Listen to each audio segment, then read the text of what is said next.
BCN G news मध्ये आपलं सर्वांचं स्वागत। वर्धा जिल्ह्यातील तळोदी येथे शेतात वीज पडल्याने शेतमजूर नामदेव चालटे यांचा मृत्यू झाला आहे। ते 50 वर्षाचे होते। वर्धा जिल्ह्यातील तळोदी येथे 2 ऑगस्टला दुपारी 3:30च्या दरम्यान आलेल्या जोरदार वादळी पावसात वीज पडल्याने शेतात जनावरे घेऊन गेलेल्या शेतमजूर नामदेव चलाटे यांचा मृत्यू झाला। त्यांचे वय 50 वर्ष होते।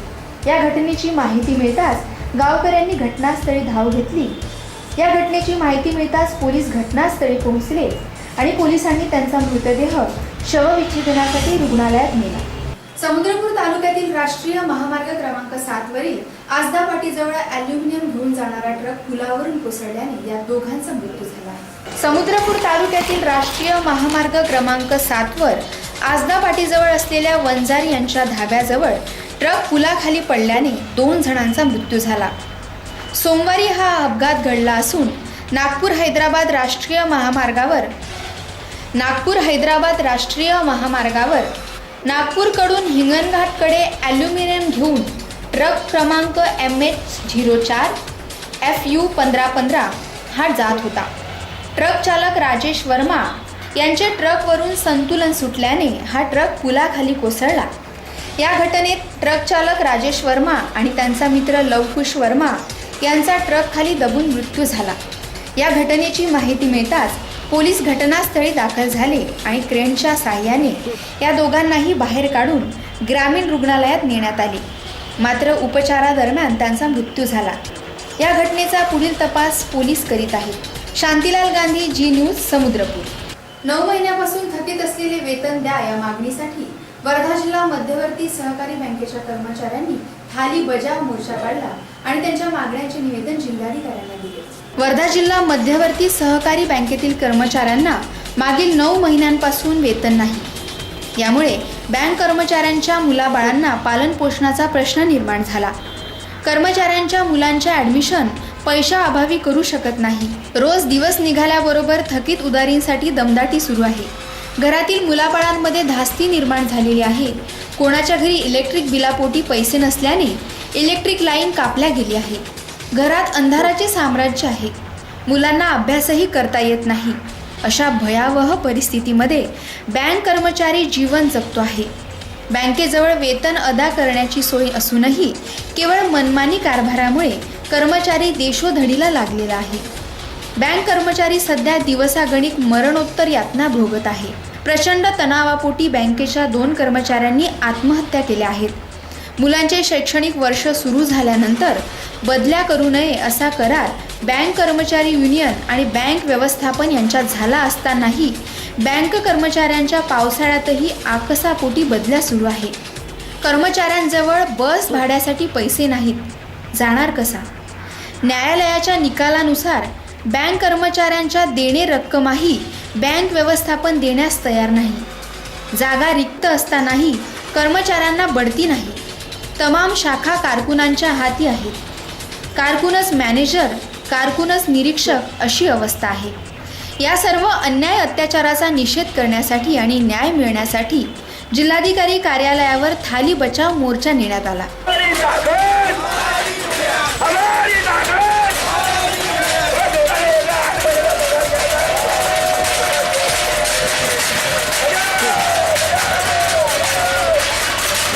कर्मचाऱ्यांच्या मागण्या त्वरित सोडवा अशी मागणी कर्मचारी युनियनचे जनरल सेक्रेटरी रमेश जगताप यांनी यावेळी केली। एवढंच नव्हे, शासनाने पैसे दिले यांच्या वेतनासाठी कर्मचाऱ्यांच्या, परंतु 27 तारखेला बैठक होऊन कलेक्टर साहेबांनी सांगितलं की आम्ही तुम्हाला वेतन देणार नाही, देऊ शकत नाही। आणि गेल्या 10 महिन्यापासून 9-10 महिन्यापासून कर्मचारी उपाशी आहेत। त्यांच्या घरचं इलेक्ट्रिकचं बिल थकीत आहे, लाईन तुटलेली आहे, मुलांचे ॲडमिशन आहे, त्या होऊ शकत नाही। एवढंच नव्हे तर या 9-10 महिन्याच्या कालावधीमध्ये 2 लोकांच्या, आमच्या कर्मचाऱ्यांच्या हार्ट अटॅकनी या सर्व प्रेशरखाली, या दबावाखाली मृत्यू झाला। एवढंच नव्हे तर 2 कर्मचाऱ्यांनी आत्महत्या देखील केलेल्या आहेत। आणि प्रशासनाला जाग यावी म्हणून या ठिकाणी आम्ही मोर्चाचं आयोजन केलं। कलेक्टर साहेबांना आणि मुख्यमंत्री साहेबांनी आम्हाला खूप मदत केली।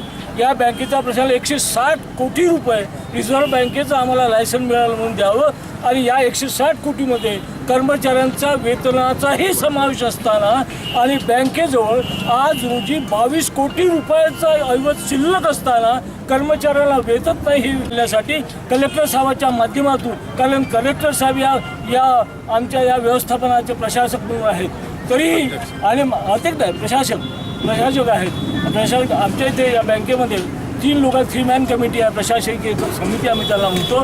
त्याच्यामध्ये जिल्हाधिकारी साहेब प्रशासक आहेत, त्यांच्यासोबत DDR साहेब आहेत, जिल्हा लेखापरीक्षक आहेत. ही सर्व मंडळी 3 मॅन कमिटी आज काय याबाबत बँकेच्या कर्मचाऱ्यांच्या बाबतीत किंवा प्रशासनाच्या बाबतीत निर्णय घेत आहे की फेरविचार करा आमच्या विनंतीचा आणि आमचे फोटो जपवा. आणि ही जी आमच्या माया बहिणी इथे या ठिकाणी बहिणी आहेत, आमचे ही भावंड आहेत, ह्या उपाशापोटी जगतात आहे. आम्ही स्वतः उपास राहू शकतो, पण आमच्या समोरची मुलं बाळ जेव्हा अन्नासाठी उपाशी तळमळतील हा भाग आम्ही कदापि पाहू शकत नाही, उड्या डोळ्यांचा पाहू शकत नाही. महसूल विभागात उत्कृष्ट कार्य केल्याबाबत निवासी उपजिल्हाधिकारी वैभव नावाडकर, तहसीलदार चव्हाण, शिपाई सलीम शेख यांचा सत्कार करण्यात आला. महसूल विभाग हा जिल्हा प्रशासनाचा महत्त्वाचा भाग असल्यामुळेच विविध योजनांच्या अंमलबजावणीच्या समन्वयाची जबाबदारी या विभागाकडे सोपवण्यात आली आहे. महसूल प्रशासन अधिक गतिमान करून जनतेला अधिक जलद सुविधा उपलब्ध करून द्या असे प्रतिपादन विभागीय आयुक्त अनुप कुमार यांनी केले.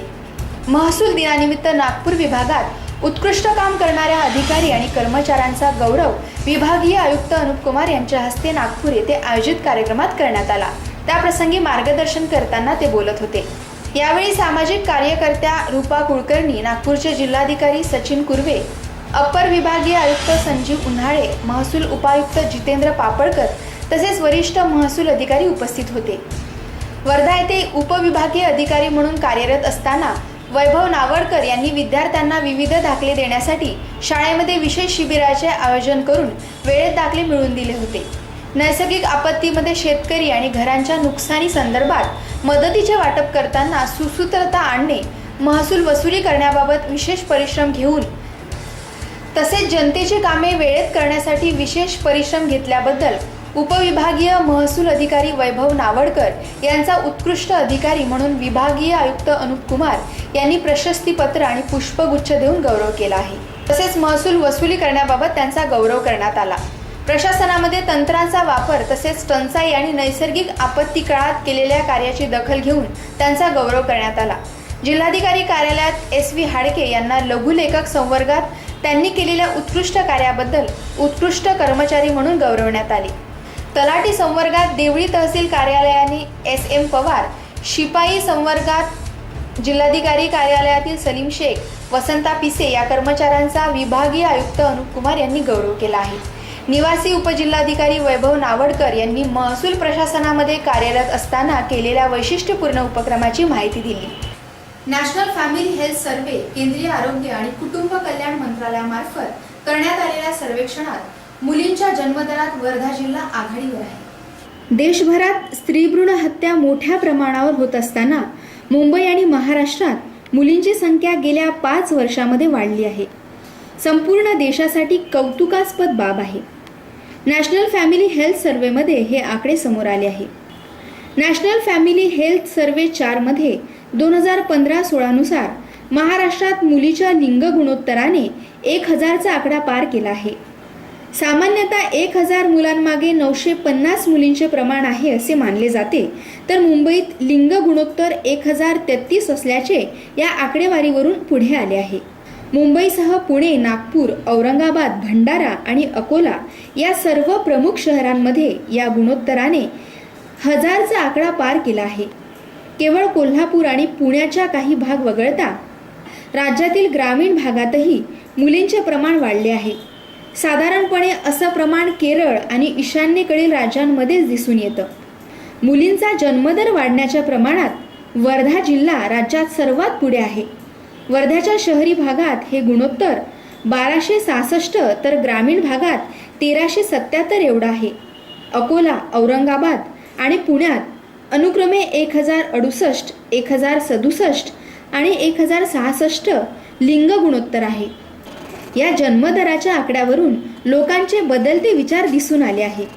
ग्रामीण भागात हे प्रमाण वाढत असताना दुसरीकडे ठाणे जिल्ह्यात 747, धुळ्यात 805, जळगावमध्ये 819 आणि कोल्हापूरमध्ये 831 एवढे मुलींचे प्रमाण आहे. नॅशनल फॅमिली हेल्थ सर्व्हे केंद्रीय आरोग्य आणि कुटुंब कल्याण मंत्रालयामार्फत केला जाणारा हा सर्व्हे आहे. महाराष्ट्राच्या 27,000 घरांमध्ये जाऊन हा सर्व्हे नोंदवण्यात आला. तसेच जिल्हा पातळीवर 700 ते 800 घरांमध्ये सर्वेक्षण करून हे नमुने गोळा केले होते. यावरून राज्यातील लोकांची बदलती मानसिकता समोर आली. आरोग्य विभागातील सर्व कर्मचाऱ्यांच्या परिश्रमाने वर्धा जिल्ह्याने यात आघाडी घेतल्याची माहिती अतिरिक्त जिल्हा शल्य चिकित्सक डॉक्टर निवृत्ती राठोड यांनी दिली. मध्ये नॅशनल फॅमिली हेल्थ सर्वे 4 हे करण्यात आलं आहे आणि त्यानुसार वर्धा जिल्ह्याचे 1000 मुलामागे 1266 मुलीचं प्रमाण आढळलेलं आहे शहरी भागात आणि ग्रामीण भागात 1377 मुली 1000 मुलांमागे आढळलेलं आहे. हे आकडे खरोखरच कौतुकास्पद आहे. याचाच अर्थ वर्धा जिल्ह्यात फार चांगल्या प्रकारे प्रभावी अंमलबजावणी होत आहे. आणि यापूर्वी जे NFHS 2 आहे, NFHS 2 आहे ते 98-89मध्ये त्याचं सर्वेक्षण झाला होता आणि त्यानंतर 2005 आणि 6मध्ये हे NFHS 3चं सर्वेक्षण झालं होतं. त्यानुसार NFHS 3नुसार जे आणि 2011चा जो सेन्सस झाला त्या सेन्ससनुसार 1000 मुलांमागे मुलीची संख्या 943 होती आणि महाराष्ट्राचा जर आकडा पाहिला तर आपण 939 अशी आकडे मुलीचे होते. तर खरोखरच म्हणजे हे सर्व आकडे पाहता 2011चं सेन्सस बघितलं तर हे NFHS 4G ज्याचं जे सर्वे झालेलं आहे त्यानुसार हे आकडा खरोखरच फार चांगल्या प्रकारे आहे. आणि याचाच अर्थ जे PCPNDT कायदा आहे, गर्भधारणापूर्व व प्रसूतीपूर्व गर्भलिंग निदान कायदा 1994 आणि त्याचे जे सुधारित अधिनियम कायदा आहे 2003चा, तर या कायद्याची खरोखर खूप चांगल्या प्रकारे प्रभावी अंमलबजावणी वर्धा जिल्ह्यात करण्यात येते. वर्धा जिल्ह्यात एक टीम फॉर्म केलेली आहे आणि एक ॲडवायझरी कमिटी आहे. त्या ॲडवायझरी कमिटीचे वेळोवेळ त्याबाबत आढावा घेण्यात येतो. वेळोवेळी नियमानुसार त्याची बैठकी होतात आणि त्या आढाव्यादरम्यान किती सोनोग्राफी सेंटर्स आहेत, जसे वर्धा जिल्ह्यात एकूण 41 सोनोग्राफी सेंटर आहे आणि 40 MTV सेंटर आहेत. त्या 41 सोनोग्राफी सेंटरला दर महिन्याला व्हिजिट दिल्या जाते आणि त्याच्यावर नियमित देखरेख ठेवल्या जातं. तर अशा प्रकारचे आम्ही वेळोवेळी धाडी टाकलेली आहेत, वेळोवेळी डिकॉय केसेस केलेले आहेत आणि विशेष म्हणजे जे लोकांमध्ये याबाबतची जनजागृती झालेली आहे की खरोखर मुलीचं काय महत्त्व आहे याबाबत आमच्या आशामार्फतही त्यांना समुपदेशन केलं जातं, अंगणवाडी सेविकामार्फत केलं जातं, आरोग्य सेविका आहे त्यांचे वेळोवेळी बैठका घेतल्या जातात आणि याबाबत त्याबाबत अवगत केलं जातं, त्याबाबत त्यांना सेन्सिटाईज केलं जातं आणि ते जे गर्भवती महिला येतात त्यांना त्याबाबत वेळोवेळी समुपदेशन करतात. आणि ज्यांना मुली नको आहेत असे पण जे महिला आहेत ते शेवटी ते गर्भ ठेवण्यास तयार होतात आणि त्यामुळे नक्कीच हे जे लिंग गुणोत्तर संख्या आहे हे याचं प्रमाण त्याच्यामुळे वाढलेलं आहे. आणि एक आमची जी टीम आहे याची टीममध्ये आम्ही वेगवेगळी विभागणी केलेली आहे आणि त्या विभागणीमध्ये आमच्याकडे एक लिगल काउन्सिलर आहे, एक लिगल ॲडवायझर आहे. त्या लिगल ॲडवायझर आणि इतर टीमचे जे सदस्य आहेत ते मिळून याबाबत चर्चा करतात आणि त्या सेंटरला, सोनोग्राफी सेंटरला तिथं इन्स्पेक्शनला जातात आणि आपला अहवाल सादर करतात. आणि या वर्षी जर आपण बघितलं तर या जे प्रसूतीचं प्रमाण आहे ते त्यात पण बरंच चांगलं प्रकारे केल्या जाते आणि एक स्किल जे अटेंडन्स असायला पाहिजे, जे की प्रशिक्षित जे व्यक्ती आहे त्यांच्यामार्फतच हे प्रसूती केलं जातं. आणि जे प्रसूती जे आधी घरी व्हायच्या ते आता रुग्णालयात होत आहेत. वर वॉच ठेवण्यासाठी, नियंत्रण ठेवण्यासाठी आम्ही एक वेबसाईट लॉन्च केली होती, lekladkivarda.com. lekladkivarda.comवर हे याबाबत आम्ही वर्तमानपत्रातून पण हे दिलं होतं, न्यूज दिली होती आणि त्या lekladkivarda.comवर कोणीही त्यावर तक्रार नोंदवू शकतो. म्हणजे त्याचा जो लिंकेज आहे तो आमची मुलगी .com तर आमची मुलगी याच्यावर जाऊन त्याच्यावर कोणीही तक्रार नोंदवू शकतं आणि अशी तक्रार पण यापूर्वी प्राप्त झालेली आहे आणि तक्रार प्राप्त झाल्यानंतर आम्ही त्या सोनोग्राफी सेंटरला भेट देतो, व्हिजिट करतो आणि त्या ठिकाणी संपूर्ण त्याची पडताळणी करून त्याच्यात जर दोषी आढळला तर कायदेशीर त्याच्यावर कारवाई करण्यात येते.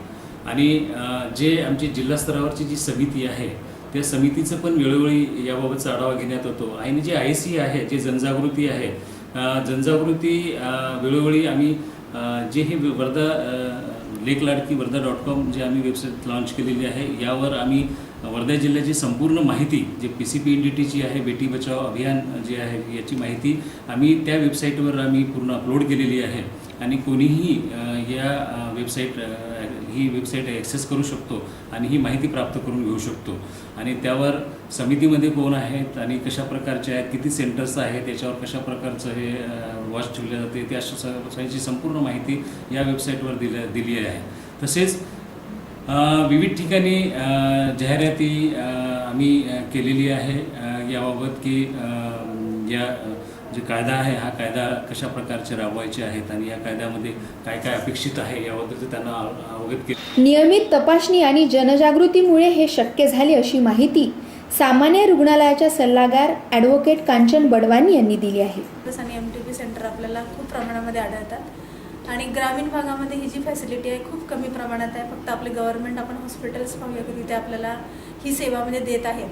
तरी देखील जी ग्रामीण भागातली जी मानसिकता आहे की आज म्हणजे मुलगी का नको बा आणि मुलगा का हवा आहे त्यांना, ती ही मानसिकता शिक्षणामुळे किंवा ज्या काय फॅसिलिटी देत आहे गव्हर्नमेंट त्यामुळे ती बदललेली आहे.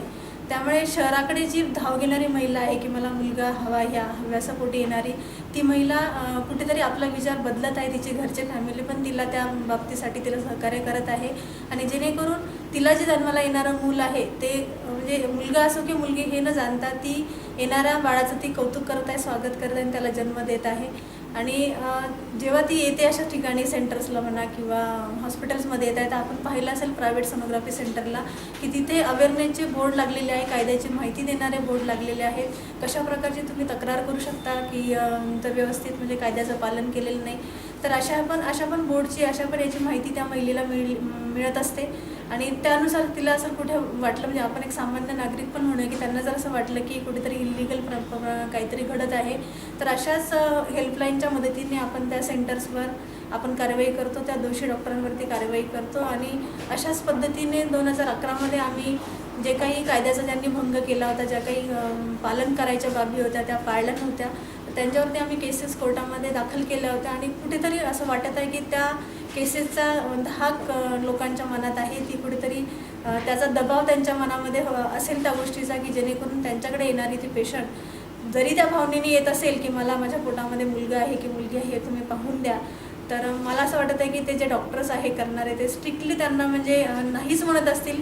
आणि त्याच्यामुळे हे जे प्रमाण आहे आपलं जे आपण पाहत आहोत लिंग गुणोत्तर प्रमाण हे वाढलेलं आहे. वर्धा जिल्हा भारतीय जनता पार्टीच्या वतीने पालकमंत्री सुधीर मुनगंटीवार यांच्या वाढदिवसानिमित्त गुणवंत विद्यार्थ्यांचा सत्कार करण्यात आला. आज प्रत्येक विद्यार्थी गुणपत्रिकेत गुण वाढावे यासाठी प्रयत्नशील आहे. शिक्षणाकरिता गुण आवश्यक असले तरी आजच्या बदलत्या युगात गुणवत्ता महत्त्वाची आहे. गुणवत्तेशिवाय काहीच शक्य नाही. तथापि विद्यार्थ्यांनी गुणवत्ता वाढीकडे लक्ष केंद्रित करणे आजची खरी गरज आहे असे प्रतिपादन ज्येष्ठ पत्रकार बाळ कुलकर्णी यांनी केले. यावेळी कार्यक्रमात प्रमुख वक्ता म्हणून बाळ कुलकर्णी उपस्थित होते. व्यासपीठावर खासदार रामदास तडस, आमदार डॉक्टर पंकज भोयर, माजी आमदार दादाराव केचे, भारतीय जनता युवा मोर्चाचे जिल्हाध्यक्ष बाळा जगताप, प्रशांत इंगळे, वरुण पांडे, महिला आघाडीच्या अर्चना वानखेडे, नगर परिषद अध्यक्षा कमल कुलधरिया, जयंत कावळे इत्यादी मान्यवर उपस्थित होते. या ठिकाणी वेळ झाली आहे एका छोट्याशा विश्रांतीची. भेटूया विश्रांतीनंतर.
स्वागत. पाहूयात पुढील बातम्या. वर्ध्यातील बजाज चौकाजवळ असलेल्या मुख्य भाजी मार्केटमधील समस्या जाणून घेण्यासाठी घेतलेला हा विशेष आढावा आता आपण पाहूया. वर्धा शहरातील बजाज चौकाजवळ असलेलं मुख्य भाजी मार्केट, जिथे दिवसभर येणाऱ्या जाणाऱ्यांची वर्दळ असते. आज आपण आलो आहोत वर्धेतील बजाज चौकातील मुख्य भाजी मार्केटमध्ये. इथल्या नागरिकांच्या समस्या जाणून घेण्यासाठी इथे जे भाजीवाले आहे आणि जे भाजी घ्यायसाठी वर्ध्यातील लोक येतात, महिला येतात, माणसं येतात, त्यांच्या नेमक्या काय समस्या आहेत हे आता आपण बघणार आहोत आणि त्यासाठी जाणार आहोत आपण भाजी मार्केट. वर्धालगत असलेल्या आजूबाजूच्या गावातील मंडळी सुद्धा आठवड्याचा भाजीपाला घेण्यासाठी इथे येतात आणि आठवड्याभराचा भाजीपाला घरी घेऊन जातात. इतर ऋतूंपेक्षा पावसाळ्यात मात्र इथे येणाऱ्या नागरिकांना भाजी घेण्यासाठी खूप त्रास सहन करावा लागतो. विशेषतः पाऊस पडला की खूप घाणीचं साम्राज्य तिथे निर्माण होतं. सगळीकडे चिखल, घाणेरडं पाणी, चिखलात कुजलेल्या भाजींचा दुर्गंधी वास, या सर्व गोष्टींमुळे नागरिकांना त्रास सहन करावा लागतो आणि खास करून महिला वर्गाला तर जास्तच त्रास होतो. इथे जेव्हा पाऊस येतो, पावसाळ्याच्या दिवसामध्ये खूप चिखल होतो. येणारे जाणारे कदाचित पायांच्या चपलांचे पण ते चिंचोडे इथे उडत असेल. तर तुम्हाला याचा काय त्रास होतो? त्रास आहे ना, पाणी आला तर चालता नाही येत, त्रास होतो, माल खराब होतो. काय नाही, मध्ये चिखल होती तर त्यांनी हे टाकलं होतं, काय म्हणते त्याला, मुरुम वगैरे ती वगैरे टाकली होती. आता फक्त मध्ये त्रास आहे, जायला त्रास होतो आम्हाला. उन्हाळ्यात आणि हिवाळ्यात थोडं वातावरण बरं असतं, मात्र पावसाळ्याच्या दिवसात या भाजी मार्केटमध्ये चिखल साचलेला असतो. भाजी घेण्यासाठी ज्या रस्त्याने जावं लागतं तिथे पाण्याचे खड्डे साचलेले असतात. त्यामुळे नागरिकांबरोबरच भाजी विक्रेत्याला सुद्धा या गोष्टीचा त्रास सहन करावा लागतो. हा त्रास होऊ नये म्हणून भाजी मार्केटचं बांधकाम लवकरात लवकर व्हावं याकडे आता सर्वांचंच लक्ष लागलेलं आहे.